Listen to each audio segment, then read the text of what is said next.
ಅಮ್ಮ, ನನ್ಗೇನು ಅರ್ಥನೇ ಆಗ್ತಿಲ್ಲ ಕಣಪ್ಪ. ಏನು ಇಲ್ಲ ಅಮ್ಮ, ಇದು ವಿಚಿತ್ರವಾದ ಒಂದು ನಾಟಕ. ನಾವೆಲ್ಲರೂ ಅದರಲ್ಲಿ ಸ್ವಲ್ಪ ದಿನದ ಮಟ್ಟಿಗೆ ನಟಿಸ್ತಾ ಇದ್ದೀವಿ ಅಷ್ಟೇ. ಅಮ್ಮ ಅಳ್ಬೇಡ ಅಮ್ಮ.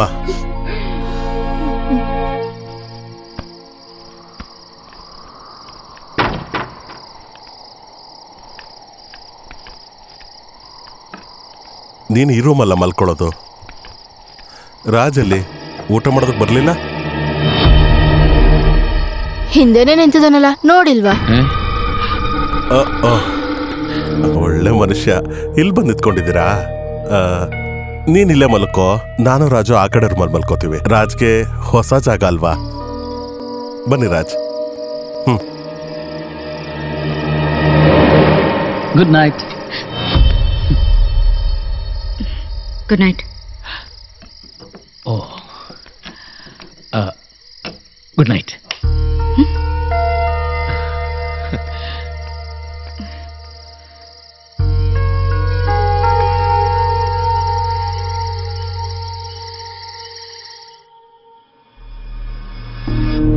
ಭಾವನಾ, ಭಾವನಾ, ಹೇಯ್ ಭಾವನಾ, ಭಯಪಡ್ಬೇಡ. ನಾನು ರಾಜ್ ಮೆನನ್. ಮೊದ್ಲು ನಿನ್ನನ್ನ ಯಾಕೆ ನೋಡಕ್ ಬಂದೆ ಅಂತ ನನ್ನೇ ನಾನು ಎಷ್ಟೋ ಸಲ ಕೇಳ್ಕೊಂಡೆ. ಇವಾಗ ಉತ್ತರ ಸಿಕ್ಕಿದೆ. ಅದು ನೀನೆ, ನಿನ್ನ ಸುಂದರವಾದ ದೇಹ. ನೋ, ರಾಜ್ ನಾನಂತ ಹುಡುಗಿ ಅಲ್ಲ. ನೀನು ಯಾವ ತರ ಹುಡುಗಿ ಅಂತ ನನಗೆ ಬೇಕಾಗಿಲ್ಲ. ನನಗಿವಾಗ ನೀನು ಒಂದು ಸುಂದರವಾದ ಹೆಣ್ಣು ಅಷ್ಟೇ. ರಾಜ್, ನಿನಗೆ ಎಷ್ಟು ಸರಿ ಹೇಳಿ? ಎಲ್ಲ ಹೆಣ್ಣುಗಳು ತಮ್ಮ ಒಳಮನಸ್ಸಲ್ಲಿ ಬೇರೆ ಸಂಬಂಧ ಬೇಕು ಅಂತ ಬಯಸ್ತಾರೆ ಅಂತ ಗಂಡಂದ್ರು ಅನ್ಕೊಳ್ತಾರೆ. ಅದು ನಿಜನ ಅಂತ ನನಗೆ ಗೊತ್ತಿಲ್ಲ, ಆದ್ರೆ ಆತರ ನಂಬೋದು ನನಗಿಷ್ಟ ಆಗುತ್ತೆ. ಬಿಡು, ಏನ್ ಮಾಡ್ತಿದ್ದೆ? ಬಿಡು ರಾಜ್. ಲಾಭ ಇಲ್ದೇನೆ ನಾವು ಗಂಡಸರು ಯಾವ ಕೆಲಸನೂ ಮಾಡೋದಿಲ್ಲ. ಅವಕಾಶ ಸಿಕ್ಕಿದ್ರೆ ಜೀವನ ಹಾಳು ಮಾಡೋದಕ್ಕೂ ನಾವು ತಲೆ ಕೆಡಿಸ್ಕೊಳ್ಳಲ್ಲ. ನಿನ್ ಗಂಡ ಮನೋಜ್ ಗೆಸ್ ಮಾಡಿದ್ದು ಅವನು ಒಬ್ಬ ಗಂಡಸಾಗಿದ್ದಕ್ಕೆ.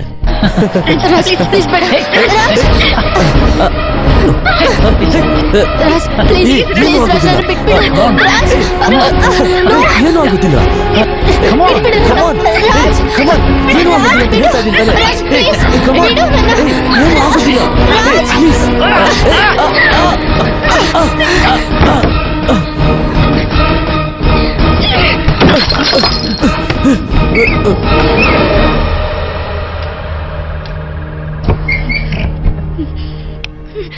ಏನಮ್ಮ, ಏನಾಯ್ತಮ್ಮ ನಿನಗೆ? ಯಾರೋ ಇಲ್ಲಿ. ಅಯ್ಯೋ, ಯಾರೋ ಕಳ್ಳ ಆಗಿರ್ಬೇಕು. ಆ ತರ ಏನಿಲ್ಲ, ನಾನು ತಾಳು ಕೆಳಗಡೆ ನೋಡ್ತೀನಿ. ಏನಾಯ್ತು? ಮನೋಜ್ ಏನ್ ಹೇಳ್ತಿದ್ದಾಳೆ ನೋಡ್ದ ಇವಳು. ಇಲ್ಲಿ ಯಾರೋ ಬಂದಿದ್ರಂತಲ್ಲ. ಕರ್ಕೊಂಡು ಹೋಗು, ನಾನು ಇದನ್ನ ಮ್ಯಾನೇಜ್ ಮಾಡ್ತೀನಿ. ಹೋಗಪ್ಪ, ನನ್ ಜೊತೆ ಬಂದ್ಬಿಡಮ್ಮ, ನಾನು ನಡಿ. ಅಯ್ಯೋ ಮನೋಜ್, ನಮ್ಮ ಮನೆಗೆ ಹೋಗೋಣ ಪ್ಲೀಸ್. ನಾವೆಲ್ಲಿ ಮನೆಗೆ ಹೋಗೋಣ, ನಾವೆಲ್ಲಿಂದ ಹೋಗೋಣ. ನನಗಿಲ್ಲಿರೋಕ್ ಭಯ ಆಗ್ತದೆ ಮನೋಜ್. ಹೆದರ್ಕೋಬೇಡ, ನಾನಿಲ್ವ ಜೊತೆಗೆ, ಹೆದರ್ಕೋಬೇಡ.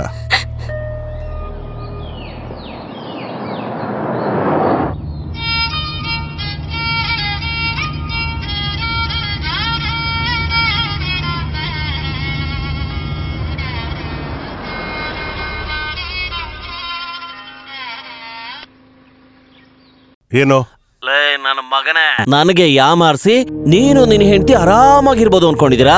ನನಗೆ ಲೆಟರ್ ಬರ್ದು ನನ್ನನ್ನು ಯಾಕೆ ಒಳ್ಳೆಯವನಾಗಿ ಮಾಡ್ಬೇಕಿತ್ತು? ಚರ್ಚ್ ಫಾದರ್ ಆಗಕ್ಕ? ಸರಿಯಾಗಿ ಕೇಳಿಸ್ಕೊ, ನಾನು ಅವಳನ್ನ ಕರ್ಕೊಂಡು ಹೋಗೋದು ಸುಡ್ಗಾಡ್ಗೆ. ಚೆನ್ನಾಗಿ ನೆನ್ಪಿಟ್ಕೋ. ಮಿಸ್ಟರ್ ರಾಜ್ ಮೆನನ್, ನೀವೊಂದು ವಿಷಯ ಅರ್ಥ ಮಾಡ್ಕೋಬೇಕು. ಏನಂದೆ? ನೀನು ನನ್ನನ್ನ ಮೆನನ್ ಅಂದ? ನೀನು ಜಾತಿ ಹೇಳಿ ನನ್ನ ಕಿಂಡಲ್ ಮಾಡ್ತಾ ಇದೀಯಾ? ಮೆನನ್ ಅಲ್ಲ ಕಣೋ, ನೋಡಿದ್ರೆ ಗೊತ್ತಾಗಲ್ವಾ? ಅಯ್ಯರ್, ಅವಳ ಕೈಲಿ ಫೋನ್ ಕೊಡೋ. ಏನಾಯ್ತು? ಹೇ, ಅವನೇ ರಾಜ್ ಹೆದರಿಸ್ತಾ ಇದ್ದಾನೆ. ಮನುಷ್ಯರು ಎಷ್ಟು ಬೇಗ ಬದಲಾಗ್ತಾರಲ್ವಾ?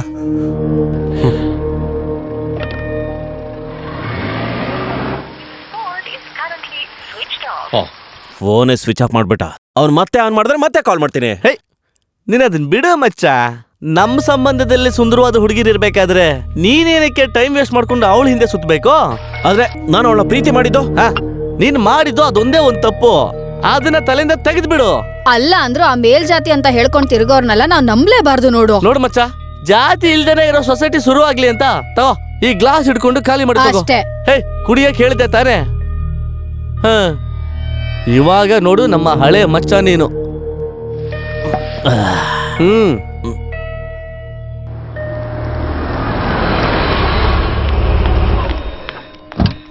ಸರ್, ಬೆಳಗ್ಗೆಯಿಂದ ಕಾಲ್ ಮಾಡ್ತಾನೆ ಇದ್ದೆ ಸರ್, ರಿಂಗ್ ಆಗ್ತಾನೆ ಇತ್ತು, ನೀವು ಫೋನೇ ತೆಗಿಲಿಲ್ಲ. ಏನಾಯ್ತು?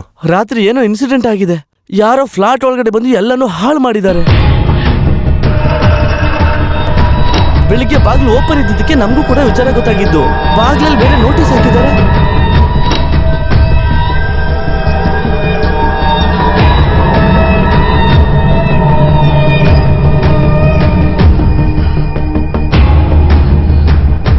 ನಿಮ್ಗೆ ಇಷ್ಟು ದೊಡ್ಡ ಶತ್ರುಗಳು ಯಾರಿರ್ತಾರೆ? ಇವರು ಕ್ರಿಮಿನಲ್ ಲಾಯರ್ ಅಲ್ವಾ, ಹಾಗಾಗಿ ಇವ್ರಿಗೆ ಶತ್ರುಗಳು ಇರ್ತಾರೆ ಅಲ್ವಾ ಸರ್? ಈ ಪೇಪರ್ ಅಲ್ಲಿ ಬರ್ದಿದೆಯಲ್ಲ ರಾಜ್ ಮೆನನ್, ಅವರು ನಿಮ್ಗೆ ಗೊತ್ತಾ? ಇಲ್ಲ, ಗೊತ್ತಿಲ್ಲ. ಸರ್, ನೀವು ಬಂದ್ಮೇಲೆ ಪೊಲೀಸರು ತಿಳಿಸೋಣ ಅಂತ. It's all right. ಇದು ನಾನು ನೋಡ್ಕೋತೀನಿ. Please. Thank you. Thank you. Okay.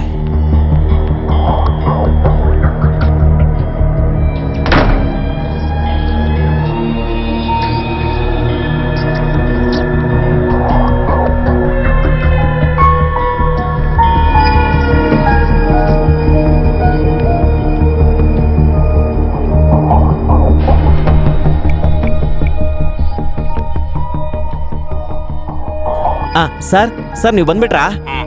ನೋಡಿ, ಹೇಳ್ದಂಗೆ ಎಲ್ಲ ಮಾಡಾಯ್ತು. ಓಕೆ ತಾನೇ ನಿಮ್ಗೆ? ಕಾಸ್ಟ್ಲಿ ಐಟಮ್ ಯಾವುದನ್ನು ಹೊಡೆದಾಕಿಲ್ಲ sir. Thank you so much.